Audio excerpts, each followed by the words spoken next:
Secretary of State for Legislative Affairs. Welcome, welcome. Thanks, Leland. Appreciate it. That leading from behind thing doesn't seem to be working so well, is it? I think the leading from behind line was a horrific line from a messaging perspective, but the United States, we're not leading from behind in the Middle East right now. Our support for Israel has been rock solid since day one after October 7th. The amount of military munitions, supply has been unending, and in many ways that's cost President Biden politically within the Democratic base. And as we see in the protests, a lot of anger at President Biden for supporting Israel. And even to your point on Iran, the United States shot down a barrage of missiles aimed at Israel. Please don't tell me please don't tell me you are going to try to convince our audience, which is smarter than this, that somehow Joe Biden has been tougher on Iran than Donald Trump was. Well, I think what we see is a policy that has been in free fall ever since we got out of the Iran nuclear deal. And I know we've talked about this before. I'll say it again. Iran is extremely close to having enough fissile material for one nuclear weapon. And that is something that was not going to happen before withdrawing from the Iran nuclear deal. Disagree entirely. And now that we've given them a bunch of money, they're even closer. The Iranians never lived by the nuclear deal to begin with. But the issue right now is, how do you prevent a war with Hezbollah? For 11 months, Joe Biden has handcuffed the Israelis with how you fight the war matters and on and on and on. Had he simply taken the handcuffs off and not been so worried about escalation, well, then the Israelis would have taken care of business in Gaza in 2 months. It would have been over. Here's the problem.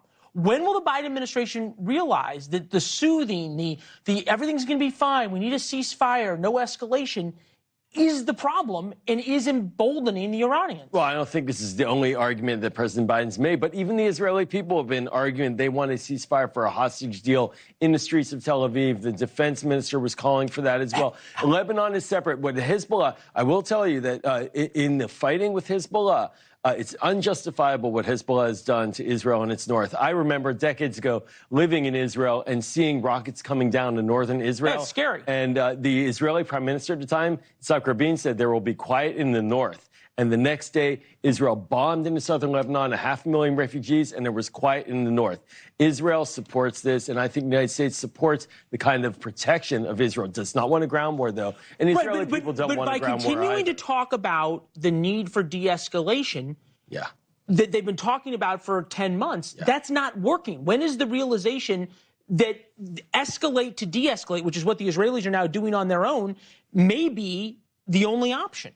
Well, the big concern is, does it escalate without the de-escalate in the next day? And the Israelis do need to have a plan for a day after to stabilize Gaza. Look, we learned the hard way in Iraq that after the shock and awe period and after overthrowing Saddam, there was an insurgency, and we lost a lot of people because of that, and we were stuck. And there could be an insurgency in Gaza, too, and that has to be avoided as well. Okay. You were in the Obama administration. You remember better than most the Syria red line, right, that President Obama did not enforce. This is the problem.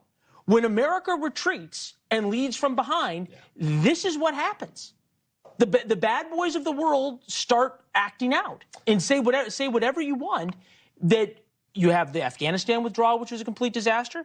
You had giving the Iranians $1 gajillion, which has been a complete disaster. You had allowing Vladimir Putin to invade Ukraine, which has been a complete disaster.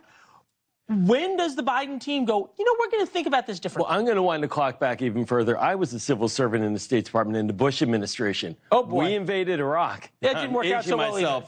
And that really undermined our ability to have the kind of pressure and the power that you're talking about. Hold on. You seem to be missing, okay, I'm going to give you the last word. You seem to be missing that time from 2017 to 2019. Moved to the embassy to Jerusalem. You had the Abraham Accords. The entire Middle East had been what was at peace and was being redrawn in favor of Israel and against Iran, and that seems to have all been given up.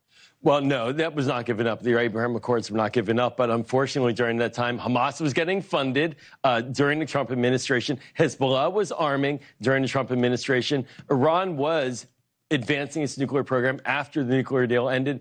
We don't control, and this is the thing, this is the hardest part about international affairs, is we don't control all the bad actors in the world. The question is oftentimes, what do we do to defend and deal with it? And I'm glad we're backing Israel in this. I think Israel is going to go further on Hezbollah.